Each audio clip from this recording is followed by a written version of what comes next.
دلوقتي لما حد يقول لك انت نفسك تبقى شخصية محبوبة من الجميع، طبعا هتقول له اه. لما حد يقول لك انت نفسك الكل يحترمك، طبعا هتقول له اه. لما حد يقول لك انت عايز تبقى المدرسين والطلبة وكل اللي يشوفك يحبك ويحترمك، طبعا هتقول له نفسي. لازم تجبر اللي قدامك ان هو يحترمك. طب دي هتيجي ازاي يا مستر؟ قال لك لو انت عندك مسؤولية، اول حاجة لازم احنا نزرعها في ولادنا هي المسؤولية. انك تبقى شخص مسؤول، انك تبقى شخص الناس كلها تقدرك وتحبك عشان انت مسؤول. انا بقى مسؤول ازاي؟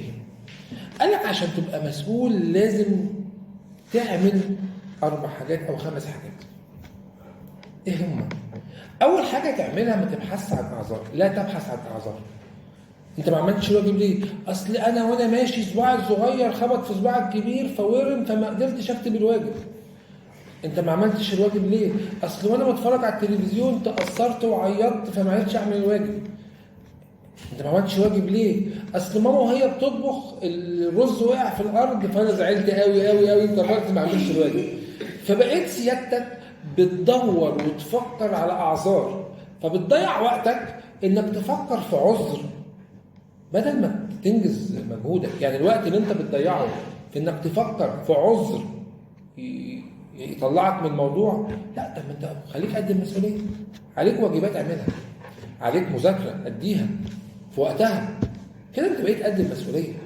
خلي بالك، اي مدرس في الدنيا بيحب الطالب اللي قد المسؤوليه، الملتزم، اللي بيحب شغله، بيحب اجتهاده.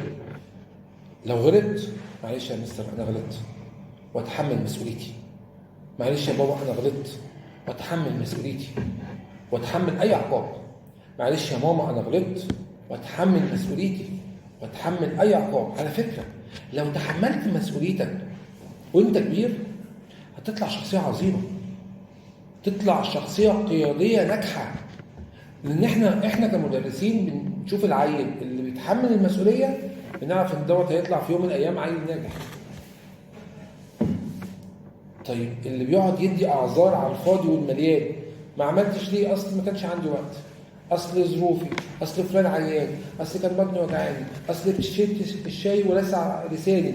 اعذار غريبه بتبين ان الشخصيه دي هتبقى شخصيه فاشله في يوم من الايام، مش ناجحه. يبقى اول واحد عشان تتحمل المسؤوليه ما تدورش على اعذار، لا، تحمل غلطك وتحمل عقابه. 2، لازم تفعل ما تقول. اوعى تقول حاجه وما تعملهاش. يبقى ما تقولش احسن. ما تقولش ان انا هذاكر وما ذاكرش. ما تقولش ان انا هاجي في الوقت ده وما تجيش. زي اللي بيقول ما بيفهمش. لازم تحترم وعودك، ولازم تعمل كل حاجه انت بتقولها. لكن انت بتقول ايه؟ انا هبذل قصارى جهدي، ما تعملش حاجه. انا هذاكر بجد وما تعملش حاجه. يا مستر انا هعمل لك زي ما انت بتطلب مني كل مره كتابه سرديه، وما تعملش حاجه. فانت كده انت فقدت الاحترام. عشان تكتسب الاحترام لازم اللي انت بتقوله تعمله. يا مستر الشتيمه حرام، ما اشتمش. يا مستر الخناق حرام، ما تتخانقش. اللي انت بتقوله نفذه. فلازم تفعل ما تقول. 3 حاجه، اوعى تنتظر ان حد يذكرك. يعني مش كل شويه حد يقول لك عليك مذاكره، عليك واجب، وتخش على الجروب هو الواجب ايه؟ هو احنا عندنا ايه؟ هو في ايه؟ هو امتى؟ هو فين؟ وتخش على جروب الفصل هو المستر شرح ايه؟ اصل انا ما كنتش مركز. لازم ما تستناش ان حد يذكرك. لازم انت تبقى مركز وبتذكر نفسك اول باول عشان الناس كلها تحترمك، عشان الناس كلها تقدرك. عشان دايما كلمة كنت بسمعها على بعض الطلبة من أولياء الأمور: أنا ابني عارف اللي عليه. الكلمة دي بفرح بيها قوي قوي. ابني عارف واجباته وعارف دوره وعارف كل حاجة. أنا بفرح بالكلمة دي لما ألاقي حد عارف هو المفروض يعمل إيه وبيعمله. لما الاقي حد بيأدي كل حاجه مطلوبه عليه ومش مستني حد يذكره او حد يقول له اعمل كذا او سوي كذا، ده واحد قد المسؤوليه. ده احنا لازم نحترمه، احنا لازم نقدره، لان هو محترم، هو اكتسب الاحترام. احترام الوقت. رقم واحد، اوعى تأجل اعمالك. لا تؤجل عمل اليوم الى الغد، دي رقم واحد. المسؤوليه يعني احترام، يعني التزام، يعني مواعيد. لازم تخطط جيدا، لازم تبقى كل حاجه مدروسه، لازم تفكر ان انت لو اجلت هيحصل ايه؟ ما هتتراكم عليك الاعمال. لما اقول لك انت عندك امتحان الاسبوع الجاي، احنا فين يا مستر والاسبوع الجاي فين؟ لغايه ما يجي الخميس انا ما لحقتش اذاكر، عشان انت عمال تتراكم عليك الاعمال، عمال تاجل، فبالتالي انت ما وصلتش. اسال نفسك، حاسب نفسك، انت صح ولا غلط؟ حاسب نفسك قبل ما تحاسب، سواء في امتحان في الدنيا او في الاخره. لازم انت تحاسب نفسك. اسال نفسك انت صح ولا غلط. اسال نفسك مين بيحبك ومين بيكرهك.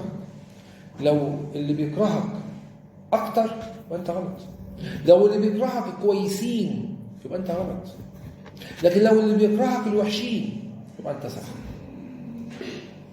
فكر في كل تصرفاتك، انت صح ولا غلط؟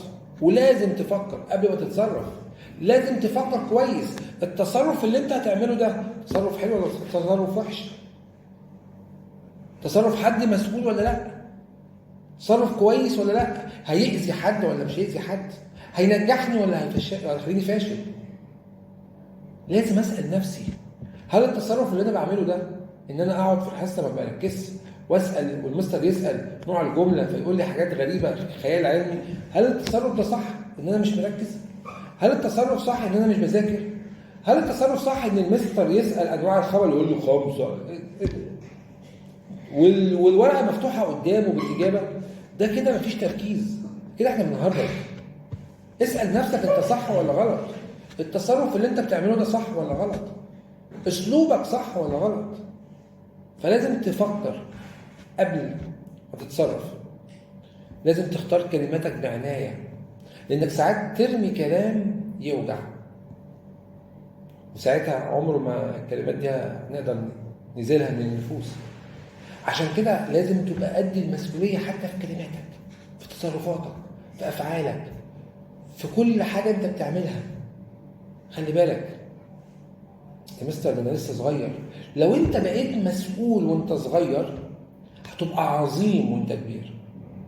في واحد يقول لي يا مستر ما هو في دكتور ناجح ودكتور فاشل، في دكتور معروف ودكتور مش معروف، في مهندس ناجح ومهندس فاشل، في مهندس معروف ومهندس مش معروف. هنا لازم تعرف ان الدكتور الناجح كان وهو صغير عنده مسؤوليه، عارف يعني ايه مسؤوليه، فطلع قد المسؤوليه. خلي بالك انا كل واحد لازم يبقى عارف مسؤوليته، ايه دوره، ايه تاثيره، يعمل ايه او ما يعملش ايه. كل دي مهمه جدا. المسؤوليه من وانت صغير في سنه 6 ابتدائي بتخليك تطلع شخصيه متميزه في اعدادي وثانوي، شخصيه منفرده ببعض الصفات الجميله اللي تخلي كل الجميع يحترمك من غير ما يحس، من غير ما يشعر. لان الاحترام انت تكتسبه بشخصيتك، باسلوبك، بمسؤوليتك. المسؤوليه بتجعل منك شخص يعتمد عليه، فتلاقي الناس كلها بتعتمد عليك وبتحبك، عايزه تتعامل معاك. انت بتكتسب احترام الجميع بسبب ان انت عندك مسؤوليه، صفه واحده بس. كمان المسؤوليه بتزود الثقه في النفوس. عشان كده حاول انك تعتمد على نفسك، وحاول انك تحقق غاياتك واهدافك عن طريق تحمل المسؤوليه. عشان تبقى قائد عظيم لازم تبقى قد المسؤوليه، ولازم تعترف بالمسؤوليه وتتحمل عواقب اعمالك وافعالك. لو انت عايز تبقى شخصيه عظيمه او قائد عظيم خليك قد المسؤوليه، لان المسؤوليه هي سر القوه والنجاح. لو فتحنا الدرس كده مع بعض